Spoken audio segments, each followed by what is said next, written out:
11ஆம் கிளாஸே படிக்காம 12ஆம் கிளாஸ கஷ்டப்பட்டு படிச்சு மனப்பாடம் பண்ணி நெஞ்சில குத்தி தலை நிறைய வெடிச்சு ஆளே கலவரமா மாறி இவன் என்னமோ ஆயிப்போச்சு அந்த பிள்ளைக்கு நல்லா தானே நான் மேல தெரு விட்டு பையன் சொல்ற அளவுக்கு அவனை காயப்படுத்தி புண்படுத்தி 1190 மார்க் எடுக்க வைக்கணும். எடுத்து முடிச்சவனே ஏதாவது ஒரு காலேஜ்ல இன்ஜினியரிங்ல பக்காவான கோட்டால கிடைக்கணும். அந்த 4 வருஷம் அவன் செத்தான். அவனை கொன்னு ஆளாக்கி காலுகையெல்லாம் நொடமாக்கி அவன் கவிதையை கொண்டு அவனுடைய கட்டுரையை கொண்டு தமிழ் ஆர்வத்தை கொண்டு தேசியம் பற்றிய சிந்தனையை கொண்டு சமூகம் பற்றிய பார்வையை கொண்டு ஏத்து விட்டு மாமாக்கு கால் உடிஞ்சிருக்குங்கிற கவலையை கொண்டு ரயில் ஆக்சிடென்ட்டை கொண்டு பஸ்ஸுக்கு செத்து போறவனை பத்தி கவலைப்படாம டிக்கெட் விலை ஏறதை பத்தி கவலைப்படாம பெட்ரோல் விலை ஏறதை பத்தி கவலைப்படாம ஏழைகள் இந்த தேசத்தில் எதை பத்தி இருக்காங்கன்னு கவலையே படாம 4 வருஷமும் நாய் மாதிரி படிக்க வச்சு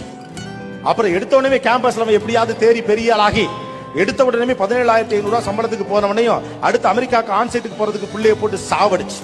அடுத்த 2 வருஷம் அமெரிக்காவில் போயிட்டு அமெரிக்காவுடைய எந்த திசையும் பார்க்காம காசை பத்திரமா சேமிச்சு அறிவி தேடாம 5 லட்சம் ரூபாய் பணத்தோட இவன் வந்தானா பக்கத்து சிட்டிலே ஒரு 35,000 சம்பாரிச்சிருக்கு. இவனுக்கு 35,000 அவனுக்கு 35,000 ஏற்கனவே கையில ஒரு 5 லட்சம் ரூபாய் பணம் இருக்கு. 35 70,000 ரூபாய் ரெண்டையும் சேர்த்து விட்டோம்னா இவங்க குடும்பம் நல்லா நடத்துவாங்க